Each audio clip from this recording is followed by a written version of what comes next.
Bonjour tout le monde, j'espère que vous allez bien. C'est Jopix et bienvenue pour la critique analyse du chapitre 1077 de One Piece. Un chapitre qui pour une fois j'ai pas trop apprécié pour plusieurs raisons. Je vais vous en parler dans cette critique. Mais alors ça reste un bon chapitre, là n'est pas la question. Mais il se passe des trucs dans ce chapitre qui font que... en fait j'ai de nouveau vu les défauts d'Oda. Alors comme je l'ai dit plein de fois, il y a plein de trucs où on critique Oda où moi je suis pas du tout d'accord. Mais il y a des trucs où malheureusement Oda par exemple je trouve que à force de foutre trop d'infos, il y a des incohérences. C'est très rare, mais quand elles arrivent ça me trigger de ouf. Et il y en a dans ce chapitre. Alors on commence par la page de couverture, j'aurais dû m'en apercevoir plus tôt, qui fait écho donc à la scène qu'on a en page de couverture, c'est-à-dire César et Judge qui viennent de se foutre sur la gueule et qui se rendent compte mais putain arrêtons de vous taper dessus. Bah, celui qui nous faisait chier, celui qui était le problème c'est Vegapunk. Réel, et ça fait aussi écho à ce qui se passe dans le chapitre avec le fait que à la fin du chapitre, on y reviendra à la fin de la critique, Shaka se fait dégommer. Alors déjà première chose, ça fait plein de critiques que je vous dis que moi j'estime que Vegapunk est une mauvaise personne, que ce n'est pas un bon... Pour moi quelqu'un qui s'associe avec le mal pour faire avancer la science n'est pas quelqu'un de bien. Je vous ai fait des parallèles avec par exemple les scientifiques 40-45 hein, avec les Allemands. C'est les erreurs qu'ils ont fait pour faire avancer la science.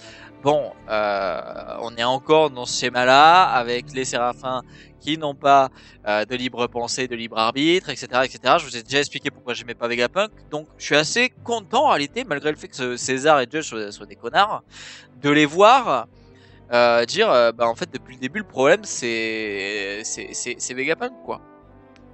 Derrière bon on a quelques pages, on voit Sentomaru qui explique et qui nous permet de faire un flashback. Donc qui explique aux scientifiques en fait, à des personnes de connaissances etc. Parce que même si c'est pas des personnes aussi poussées que Vegapunk, c'est quand même des personnes comme les archéologues de Hara qui aspirent à la connaissance, qui aspirent à l'évolution, qui aspirent à cela. Et donc Sentomaru, grâce à ses connaissances, parle du Buster Call de Hara et ça nous permet à Oda de nous mettre un petit flashback avec une image assez sympa avec Clover, la maman de Robin petite et tout, histoire qu'on se fasse un petit rappel technique, parce qu'il faut pas oublier, c'est que ça fait plus de 20 ans que One Piece existe, donc forcément, il y en a comme moi ou vous, on se souvient de beaucoup de détails, beaucoup de choses, et il y en a d'autres qui s'en souviennent pas, parce que ils font des choses dans la vie ou qui sont pas de mémoire, ce qui est possible. Et en fait, Sentomaru comprend que l'homme, donc Vegapunk, en fait, il dit que voilà, le gouvernement a tellement à perdre que pour pouvoir le supprimer, c'est qu'il a découvert une dinguerie comme O'Hara. Et donc, elle est dans le juste, quoi. Il est dans le juste. On retourne sur le combat des séraphins. Alors, assez cool de voir les séraphins tanker Luffy, Lucci. Même si... ça me pose problème. Pourquoi ça me pose problème les amis? C'est que Luffy est devenu un empereur. Si je voyais Shanks, Kaido, Big Mom ou qui tu veux d'empereur galérer face à Séraphin, ça me ferait chier. Ça me ferait chier. Alors oui, on peut me dire, oui, mais tu sais, Choupec, c'est parce que les gènes des Lunaria, quand ils ont la flamme activée, ils prennent 0 dégâts, blablabli, bla. Mais c'est complètement pété du cul en fait. Les mecs sont invincibles. C'est-à-dire qu'un lunarien, les gars, tu ne peux pas le battre. S'il reste en flamme active, tu ne peux pas le battre. Alors, est-ce que sa flamme est active avec un effet d'endurance et donc au bout d'un moment, il la perd? Hein? On sait pas. On sait pas. Est-ce qu'elle est infinie? Hein? Bon, on sait pas. On sait pas. Et en fait, ça m'emmerde. Vraiment, ça m'emmerde. Parce que j'en ai marre de voir Luffy évoluer et galérer, en fait. C'est-à-dire qu'au bout d'un moment, moi je me rappelle de Shanks qui va sur le bateau de Barbe Blanche, il y a des centaines et des centaines de chapitres, il monte sur le bateau, t'as des mecs hyper balèzes comme Marco et tout, ils se prennent un coup de pression juste parce qu'il a de l'acquis, ok? Hein? Et qui monte sur le bateau, il fout la moitié de l'équipage de Barbe Blanche coma parce que c'est des pirates lambda, et même ses commandants ils sont en mode wow, faut se méfier. Luffy, j'ai jamais cette sensation. Et en fait ça me pète les couilles. J'ai jamais cette sensation avec Luffy. Je l'ai eu une seule fois, et je ne sais pas pourquoi Oda, et c'est un coup de gueule parce que ça m'énerve, je ne sais pas pourquoi Oda ne le fait plus. J'ai eu une seule fois cette sensation, c'est arc de l'île des hommes poissons. Souvenez-vous quand Luffy pousse ses deux commandants, son aile droite et son aile gauche, donc Zoro et Sanji, et il s'avance, Haki des rois, et voilà, maintenant respectez-moi. Ok? Alors ok, les séraphins, c'est des monstres de puissance, je suis le premier à vous le dire, pas de souci. Mais au bout d'un moment, c'est quand même pas Luffy tout seul, c'est Luffy avec Rob Lucci, c'est deux Zoan dans une forme assez avancée quand même, qui font des attaques assez puissantes. Alors je veux bien que ça les rend invincibles, les gènes de Lunarien, mais moi ça me trigger, tu vois. Ça me trigger. Alors là, il y a une explication logique, comme je dis, c'est les gènes des Lunariens, mais ça me trigger, parce qu'au pire, si tu ne peux pas, quand tu es Luffy, si tu ne peux pas le battre physiquement, Haki des rois en fait, impose-toi à lui. Tu vas pas me dire que le Séraphin de Kuma, face à un empereur comme Luffy, avec ce qu'a vécu Luffy et tout, la l'âge du Séraphin de Kuma, il peut résister à l'Haki des rois de Luffy. Ou alors pour moi, ça a plus aucun sens en fait. Au bout d'un moment, enfin, je sais pas. Moi, j'ai un vrai problème avec ça. Ça me frustre cette gestion de l'aura des personnages qu'a Oda, et on en reviendra plus tard. Mais le combat, dans tous les cas, la plastique du combat est grave cool. Voir Kaku faire des pieds ouragans, des tumultes, Zoro lâcher des Shishi Shonshon, et en fait voir des esquives du Séraphin de Mihawk, celui de Kuma tout prendre et tanker, des Kongorian, c'est plastiquement c'est incroyable. Mais merde quoi, genre. Merde, genre, franchement. Et d'ailleurs, c'est pour ça que je comprends pas, c'est que derrière, Luffy fait la réflexion, on dirait Kaido. Mais bordel, Kaido, enfin, il y a une en fait, le problème que j'ai, c'est, si tu veux, c'est on a compris que Big Mom et Kaido étaient imblessables parce que Haki des rois, ok? Bon, mais il est temps alors que Luffy s'en batte les couilles et fasse pareil, en fait. Tu vois ce que je veux dire? Au bout d'un moment, en fait, il est tellement... C'est un empereur aujourd'hui, il est tellement avancé, si tu veux, que ça me fait chier, en fait. Au bout d'un moment, Luffy, face à ces mecs, tous Séraphins que c'est, ok, c'est niveau grand corsaire, ça peut surpasser un grand corsaire. Pour moi, un Séraphin, ça pète pas un empereur, ok? Ça pète pas un empereur. Maintenant, c'est mon propre avis, peut-être que c'est pas le cas, mais pour moi, ça doit... Un Séraphin, aujourd'hui, tu me dis, un Séraphin tout seul, il peut péter un empereur, ça me casserait bien les couilles, ok? Parce que ça voudrait dire que tu rajoutes 7 personnages qui ont la puissance et la capacité de péter les empereurs. Et pour moi, c'est pas normal. Donc, au point où on en est, Luffy devrait en avoir rien à foutre. Il devrait être en mode, mais même si vous me frappez, même si vous me coupez, mon Haki des rois est tellement balèze en tant qu'empereur que tu me passes pas. Tu vois? Mais en fait, c'est plein de trucs que Oda met et il ne développe pas. Il oublie de développer. Ah, Big Mom et Kaido, ouah, si t'as pas le Haki des rois avancé, mes couilles, machin, bam, bam, bam, si tu peux pas séparer le ciel, tu peux pas les toucher. Ok, ça a un sens. Ça a un sens. C'est un sens de ouf. C'est un sens de ouf. Tu vois? Mais du coup, Luffy développe lui, en fait. C'est bien beau de nous mettre le Gear 5 qui s'amuse, ouais, cartoon, ok. Mais développe les autres facettes du manga. Le Haki des rois, depuis combien de temps on n'a pas vu un coup de pression d'Haki des rois? Enfin, tu vois, autant, et je suis le premier à dire, respectez Lucci et Kaku, c'est des monstres de puissance dans l'univers de One Piece, mais que eux galèrent. Au bout d'un moment, c'est pas des amiraux. Et rappelez-vous, et si vous ne savez pas, je fais bien la part des choses entre des espions et des militaires, marines et CP, mais un amiral, ou des vice-amiraux qui sont pas amirals, mais qui pourraient l'être comme Garp et tout, qui sont des mecs, ça c'est des puissances brutes militaires. Eux, c'est des puissances brutes d'espionnage, tu vois, d'assassinat. Donc, que eux galèrent un peu, pourquoi pas? Mais qu'un empereur comme Luffy galère, moi ça me pète les couilles. Encore Zoro, je peux comprendre. Alors en plus, Zoro qui est un expert depuis depuis l'ellipse avec Mihawk, qui était super bon dans l'analyse, le fait de paf, on se tape un peu, on s'arrête, on analyse, paf, je pars, comprendre. Il met 20 000 ans à comprendre que c'est des lunariens. Derrière, Shaka ne dit rien non plus. Pourquoi il ne dit rien? Qu'est-ce que ça lui apporte? Est-ce que c'est pour protéger les séraphins? Parce que c'est quand même un peu sa création, c'est la création des Vegapunk. Et donc il ne veut pas, il a un peu peur de se dire, bon, si on pouvait juste leur enlever l'ordre, ça ferait chier qu'ils meurent. Mais c'est incohérent en fait. Pourquoi Shaka ne parle pas? Sa priorité, on le voit dans le chapitre, il est en mode, putain, il faut sauver Punk. Il faut sauver Vegapunk, il faut sauver Stella, mais il dit pas aux 4 autres comment se taper avec eux. Alors que tu vois bien qu'ils ont pas compris. Et en fait, pour moi, il y a un gros problème avec ça. Il y a un gros problème avec ça, les amis. Derrière, en plus, il fait la réflexion sur Albert, donc King, sur Albert et donc King, et du fait que c'est son sang à lui qui coule dans les séraphins. Mais ça confirme encore ce que je dis, comme quoi Vegapunk est un gros connard en fait.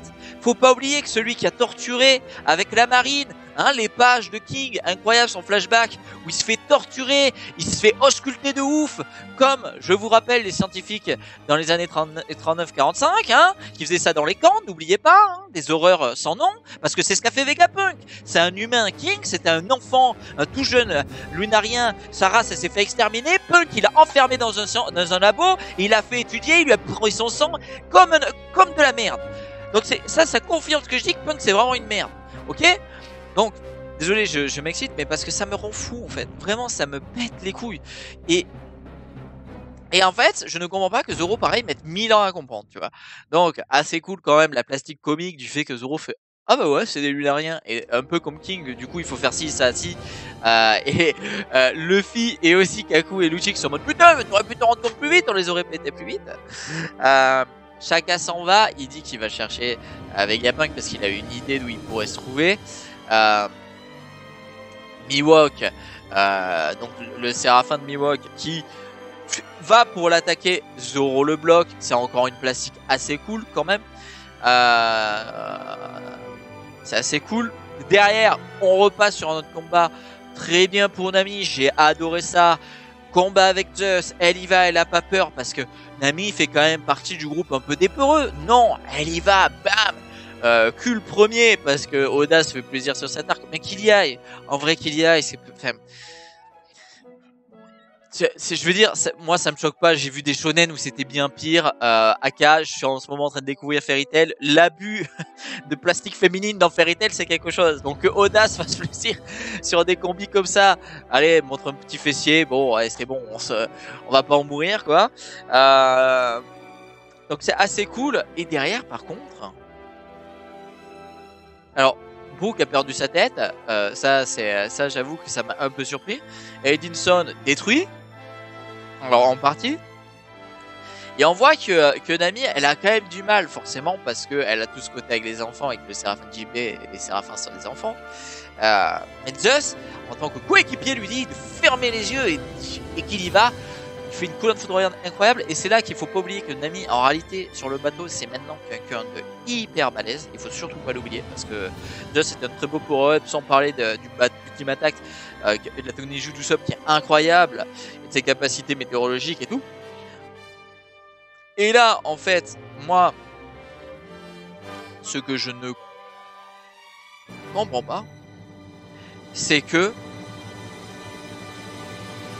l'attaque de Nami a un effet sur le Séraphin de Jinbe. Ça a un effet. Parce qu'on le voit un peu les yeux blancs, qui est électrocuté, qui a une marque sur le thorax.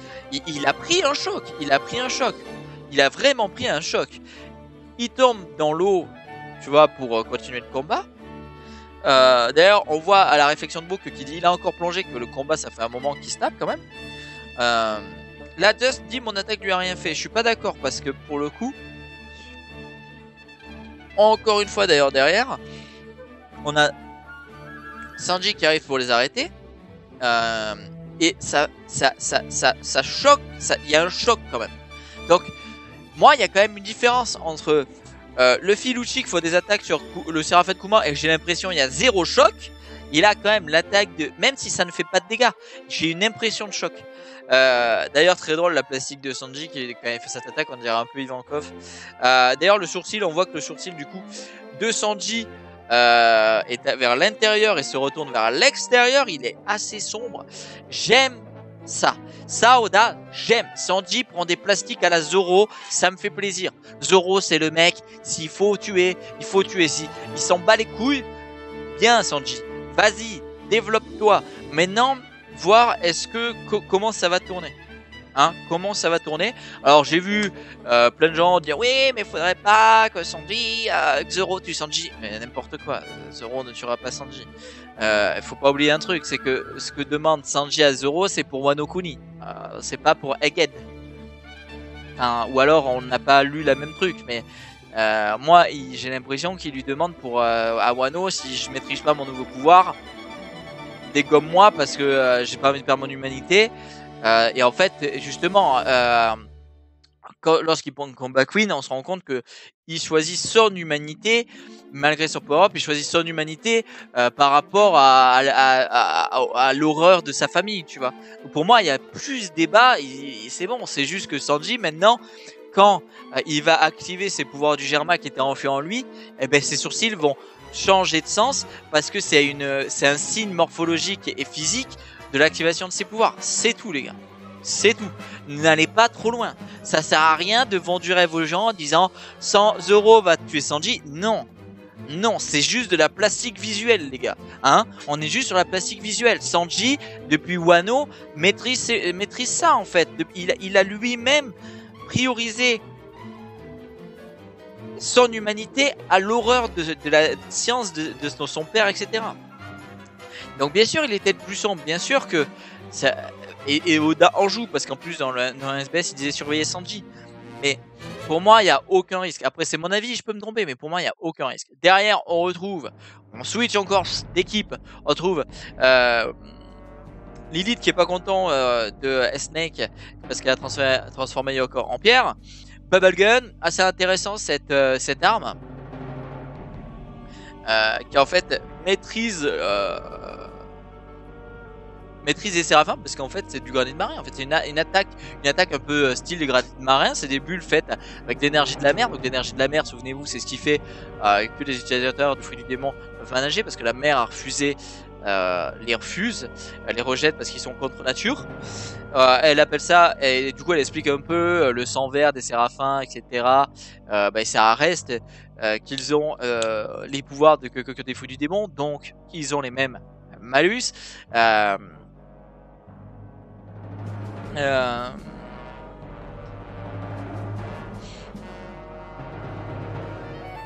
Salut mon chat. Donc on voit que il y a la tête d'Edison, donc il est pas mort. On voit sa petite tête. On voit Usopp qui était très content. D'ailleurs Lilith célèbre. Pardon, parce qu'il y a ma mimine qui fait n'importe quoi. On voit Lilith en mode yeah. Yeah Usopp, regarde, moi aussi, tu vois, je suis balèze, tu vois, yeah, elle prend la pause. Et là, Franky va pour la neutraliser, et là, il se prend un assez beau kick par S-Snake. Lilith dit, ça n'a fait que l'effleurer, donc c'est normal qu'elle n'ait pas été tankée très longtemps. Alors ce qui est très intéressant avec S-Snake, c'est qu'elle a vraiment des émotions. On la voit grincheuse encore une fois, qui est en mode putain, un peu en mode ouais c'est bon, vous m'emmerdez, hein, c'est bon, m'avoir mis au sol et m'avoir un peu affaibli, ça m'emmerde, hein. Bam, allez, gros tir de laser à la Kizaru. D'ailleurs à la faction je crois qu'on l'a fâché, donc elle a vraiment ça. Derrière, Franky lui fout la bulle, paf, on la voit en mode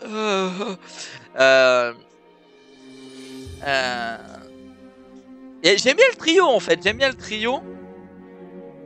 Le problème c'est que derrière S-Snake pleure et elle dit j'ai mal. Du coup Franky il est en mode ah merde, parce que il a ce même truc qu'Anami, c'est que c'est une gosse. Plastiquement c'est une gosse, les gars. Qui parmi vous, si vous aimez faire du mal aux enfants, allez au commissariat, allez en prison les gars, hein, de vous-même, hein, mesdames et messieurs. Non, un enfant de par ce qu'on est et de par ce qu'est tous les animaux, nos petits, on veut les protéger, et donc forcément qu'un adulte quand il fait mal à un enfant, si c'est son ennemi, ça peut-être Zoro fonctionnerait pas comme ça, mais presque tout le monde, sauf si t'as très peu d'empathie, tu vas arrêter même si c'est ton ennemi, tu vois, parce que tu vas avoir ce combat psychologique de te dire putain merde, c'est un enfant, tu vois. Et derrière d'ailleurs c'est ce qui attendrit Franky, parce que j'ai vu plein de gens, alors leur délire de ouais Oda, le pouvoir c'est le fait d'être amoureux, donc ils sont amoureux d'une gamine, pédophilie, truc de fou. Non, zéro. Tu peux aimer des gens, tu peux aimer des enfants, mais dans le sens pas amour comme vous le voyez, dans le sens amour pur, le fait de vouloir donner du bonheur, prendre soin de la personne, être proche d'elle, être là pour elle, que ce soit un adulte, un enfant, quand t'as de l'affection pour les gens. Et en fait, là, c'est ce qu'il a, c'est ce que je vous disais, il a une empathie énorme, c'est qu'il se dit merde, je fais mal à un enfant, et donc il se fait amadouer parce qu'il est en mode merde, tu vois, tout ce que représente la beauté de l'enfant, le début de la vie, tout ça, toute cette plastique que représente Snake qui pleure en plus, ça l'amadoue, et du coup, vu qu'il a amadoué, bam, elle peut le transformer en pierre. En fait, c'est pas parce que Franky il est en mode waouh, Snake, wouh, wouh. Non, en fait. Non, non, non. Et en fait, c'est tout ça. L'amour, c'est pas que dans un sens. Moi, par exemple, j'aime de tout cœur mes amis. Est-ce que j'ai des pensées sexuelles avec mes amis pour tous les ravagés qui pensent qu'à ça? Non, en fait. Non, j'ai très peu d'amis. Je suis très bien avec le peu d'amis que j'ai et je les aime de tout mon cœur. Je suis là pour eux. Je veux prendre soin d'eux. Mais j'ai aucune pensée. Et donc, vu que j'ai cette affection pour eux, cette attirance pour eux, d'amour, mais d'amour sans arrière-pensée, mais ils pourraient me transformer en pierre, tu vois. Parce que j'ai un attachement à eux, j'ai une attirance d'une autre manière. Donc, ne soyez pas platonique à croire que c'est juste le pouvoir de Hancock, c'est juste... alors, Hancock, c'est encore plus particulier, parce qu'Hancock, pour le coup, c'est une magnifique femme, adulte, avec une plastique vraiment jolie, de longs cheveux, elle a tout ce que notre société aime chez une femme. C'est-à-dire que le critère de beauté d'une femme ou d'un homme, souvent, c'est bien taillé, musclé, fin, ou alors, si pas fin, tu vois, voilà, on est dans ce critère-là. Tu vois ce que je veux dire? Donc, faites bien attention à ça. Soyez pas ravagés à croire que Oda, qui en plus c'est un papa qui a des filles, il te fout des trucs de... Non, mais soyez pas ravagés, quoi. Derrière, du coup, forcément, Franky se faire transformer en pierre. Pour le coup, ça me choque pas. Et d'ailleurs, regardez ce que fait quand Lilith rattaque avec des bubules, des grosses bubules, et que Snake esquive et qu'elle fait hihi, tu vois, en mode je suis trop fort, je suis trop classe, je suis trop choupi. C'est ça qui fait. Ils sont pas amoureux, Lilith et Usopp, mais ils sont en mode oh, qu'est-ce que le mignonne, tu vois, comme quand tu vois, comme quand t'es tonton, quand t'es tata, et que tu vois un bébé, que tu vois ton neveu grandir, tu vois ce que je veux dire, t'as un enfant grandir, t'es en mode putain, tu es fier, tu es heureux, tu vois, t'es content, et bam, Zéphyr de la passion, bam, en pierre. Bon, alors, néanmoins, malgré ça, coup de gueule, on revient sur un petit coup de gueule. Qu'est-ce que tu fais, Usopp, en fait? Y a pas une attaque, y a rien, tu peux pas, non? Parce que là, j'ai vu Franky faire des trucs, j'ai vu Lilith faire des trucs, mais tu branles encore rien. Qu'est-ce que c'est? Usopp, je n'aime pas sa progression. Voilà, je vous le dis, je n'aime pas sa progression. Quand on est revenu de l'ellipse, je le trouvais incroyable. J'avais l'impression qu'il avait vraiment regret, qu'il était devenu courageux, qu'il faisait des trucs. Ben non, en fait. Petit point à Dressrosa, voilà, il fait un truc, il active son acquis d'observation. Plus rien, quoi. Et en fait, ce qui m'énerve, c'est que le prime d'Usopp, c'est Enies Lobby, en fait. Le prime d'Usopp, c'est même pas Usopp, quoi, c'est Sniper King. Voilà. Voilà. Et moi, j'en ai marre. J'en ai marre, en fait. Parce que là, encore, Franky, il teste des trucs, tu vois. Il essaye de faire des trucs avec Lilith et tout. Usopp, il est dans la contemplation. Il se chie dessus. Merde, mec, au bout d'un moment, va falloir te foutre dans le crâne qu'un jour, tu vas face le sniper, peut-être ton père, tu vas peut-être rencontrer le sniper de Barbe Noire. Oh, frérot, on se réveille, Usopp, quoi. Enfin, tu vois, moi, je vois des gens, je suis désolé, je vois plein de gens, plein de mecs qui font des critiques, et chacun son avis. Je suis pas la science infuse, et c'est juste mon avis, c'est propre à moi. Je vois des gens casser les couilles pour Sanji en disant « Ouais, Sanji, il est peu développé, machin, Zoro, bidu. » Je suis pas d'accord. Moi, je regarde l'équipage, le seul dans son développement me pète les couilles, c'est Usopp. Voilà. Mais c'est personnel, hein. Mais Franky, il a des bons moments. Nami, elle a des bons moments. Robin, elle a des bons moments. D'ailleurs, Robin, quand tu regardes d'ailleurs le trio, le Monster Trio, c'est-à-dire, oh, parce que Jinbei, bon, mais parce que moi j'aime pas Jinbei. Bref, on va pas dire le Monster Trio parce que sinon vous allez vous faire. Mais quand je regarde la plastique qu'on a eu de Sanji dans ce chapitre, Zoro et Robin, ils deviennent sombres en mode de badass, tu sens qu'il faut pas les faire chier eux quand même, hein. Jinbei, j'ai pas eu ça. Bon bref, mais pour revenir à Usopp, moi ça me pète les couilles en fait. Putain, au bout d'un moment quoi, genre c'est bon, genre on voit un truc, Putain, t'étais plus courageux en Sniper King, frérot. Putain, mais redeviens Sniper King, si c'est pour être comme ça, tu sers à rien, tu ne sers à rien. Rendez-moi carotte en fait. Putain, non mais sans déconner, genre j'en ai trop marre en fait. Et ça me fait chier pour lui, parce que là qu'il se transforme en pierre, pour moi c'est logique. Bah, Froki et lui, et même Lilith, parce qu'elle sort en mode, waouh, tu vois. C'est normal, et pour moi le seul qui peut faire d'ailleurs, parce qu'il faut parler aussi du fait que si ses pouvoirs fonctionnent réellement comme ceux de Boa, il n'y a que elle qui peut les détransformer, donc il n'y a que Luffy qui pourra être insensible et qui pourra la convaincre de les rechanger en pierre, en humain, enfin de les désenvoûter, qu'on va dire. Mais voilà, moi, je suis désolé, on arrive sur la fin de chapitre, mais avant de conclure, j'en ai marre d'Usopp. Alors dites-moi dans les commentaires si vous êtes d'accord, mais moi Usopp, j'en ai marre. Nami, elle a encore une fois, elle a du courage, elle se bat même Nami mon frérot, elle se bat contre un enfant. Hein? C'est-à-dire que Nami qui qui a un profond amour pour les enfants, c'est-à-dire que elle tient ça de belle-mère, c'est un truc, c'est en elle. Dès qu'elle voit des enfants, il faut qu'elle les protège et tout. Là, elle arrive à un point où elle sait que pour elle, pour ses compagnons, pour son équipage, il faut qu'elle se batte. Usopp, il a rien. C'est vide, Usopp. Alors, vivement elle baffe. Moi, je dis les termes, voilà, comme vous aimez cette expression, je dis les termes. Vivement elle baffe, qu'il y ait un déclic. Parce que moi, je suis désolé, depuis Dressrosa, Usopp, c'est zéro. C'est zéro. Voilà. Wano Kuni, il a servi à quoi? À rien. Depuis Dressrosa, zéro Usopp. Zéro. J'en ai marre. Développe Usopp, s'il te plaît, Oda. Développe Usopp. Moi, les côtés comiques, le fait qu'il soit avec les peureux et qu'il ait peur de certains trucs, ok. Mais merde. Merde. S'il te plaît, quoi. Parce que là, dans tout le chapitre, c'est que il gueule et c'est que il a peur et il se chie dessus, quoi. Alors qu'il pourrait... Tu vois, regardez, prenons un exemple, mais tout con. Usopp maîtrise des plantes, des bambous, des trucs de mes couilles. Tu vas me dire qu'il peut pas tirer des trucs pour bloquer S-Snake avec des plantes, avec des ronces, tu vois, au sol? Ça, il peut pas le faire. Attends, mais Oda, tu vas me dire que donc t'as développé Usopp qui maîtrise des plantes, il peut pas faire ça, d'accord? Il peut faire pousser des ronces de 3000 mètres, de 40 mètres, gros. Mais faire pousser des plantes pour maintenir une personne au sol, il y en a incapable. D'accord, ok. Donc voilà, donc moi c'est le seul truc. Après, bien sûr, c'est gueuler pour gueuler, mais parce que moi je veux bien faire comprendre un truc aux gens. Je fais des critiques, analyses. One Piece, c'est mon manga préféré. Pour moi, c'est le plus beau manga et j'ai la chance de vivre à l'époque où il sort. Et merci Oda, merci pour tout. Mais moi, rien n'est parfait, je vous le dis à chaque fois, rien n'est parfait, chacun nos avis, et il faut respecter les avis différents du nôtre. Mais pour moi, Oda, un défaut que tu as, c'est qu'il y a des moments où je trouve que tu développes trop des trucs qui ne servent à rien, qui n'a pas besoin d'être autant développé, et il y a des choses que tu ne développes pas assez. Et les combats dans One Piece et tes persos principaux, pour moi, il y a certains trucs que tu développes pas assez. Voilà.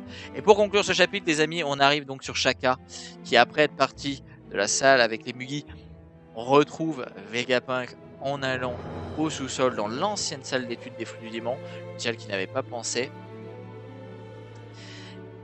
Il découvre du coup l'horreur, les agents du CP, Vegapunk.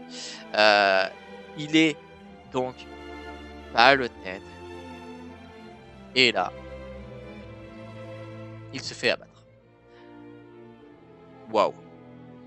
Waouh, ça fait très longtemps que la musique est incroyable pour dire ça, mais ça fait très longtemps que dans One Piece, j'ai pas eu ce sentiment de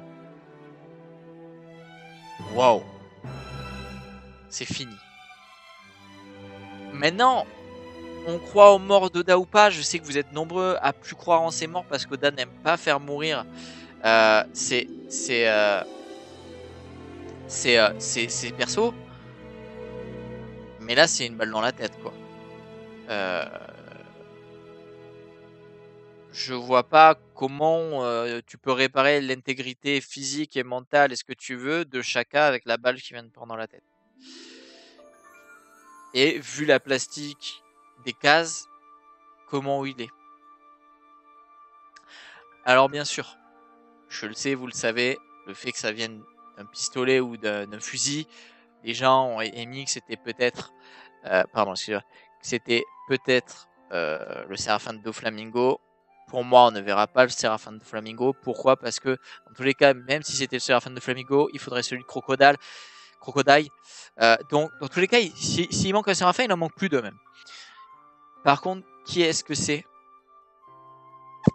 Ça, je sais pas. J'ai hâte qu'on sache. J'aime beaucoup l'idée. Moi, je suis un peu perplexe, mais j'aime beaucoup l'idée que des gens émettent que ça pourrait être Atlas parce que ça fait un moment qu'on l'a pas vu et qu'on a vu tout le monde sauf elle dernièrement. On l'a vu dernièrement aussi avec le groupe. On l'a vu dans le chapitre, je sais plus combien. Je vais essayer de le retrouver. On l'avait vu, vous savez, quand ils avaient fait la réunion, elle était revenue réparer. Mais c'est vrai que ça fait un moment qu'on l'a vu. Mais même sans parler de ça, oui, elle est dans le groupe avec Atlas, elle est dans le groupe avec Robin et Chopper qu'on n'a pas vu dans le chapitre. Donc ça m'étonnerait que ça soit elle. Maintenant, c'est peut-être elle. Je sais pas, mais ça m'étonnerait. Donc, les amis, la fin de ce chapitre, voilà. Comme je vous dis, ça fait très longtemps dans One Piece, j'ai pas fait. Wow, ok. Et ça m'a fait plaisir en fait, parce que peut-être que Oda est en train de nous dire, et à mon avis, ça va être le cas, c'est la fin de One Piece. Là, on arrive dans la piraterie, mon gars, à un niveau, et même pour la marine et tout, à un niveau, t'imagines même pas. C'est la fin. Donc là, ça va partir violemment. Ça va partir violemment. Là, va y avoir, là, et donc, peut-être qu'Oda aussi entend les critiques et peut-être qu'il veut mettre de meilleurs plastiques, je sais pas, tu vois. Enfin bref les amis, une critique qui a duré assez longtemps quand même. Fin de chapitre incroyable. Bon chapitre dans l'ensemble qui m'a trigger, vous avez compris pour certains points. N'hésitez pas à me le dire dans les commentaires, à vous abonner en cliquant ici, en regardant la dernière critique. Hâte du chapitre 1078 et comme je vous disais, soyez respectueux dans les commentaires si votre avis diffère du mien ou de ceux des autres. Débattez tranquillement entre vous et n'hésitez pas à me donner votre avis sur ce que j'ai pu vous dire dans cette critique dans les commentaires, je vous lirai. Abonne-toi en cliquant ici, la dernière critique est juste là et on se retrouve à très vite pour le chapitre 1078. Salut tout le monde, ciao.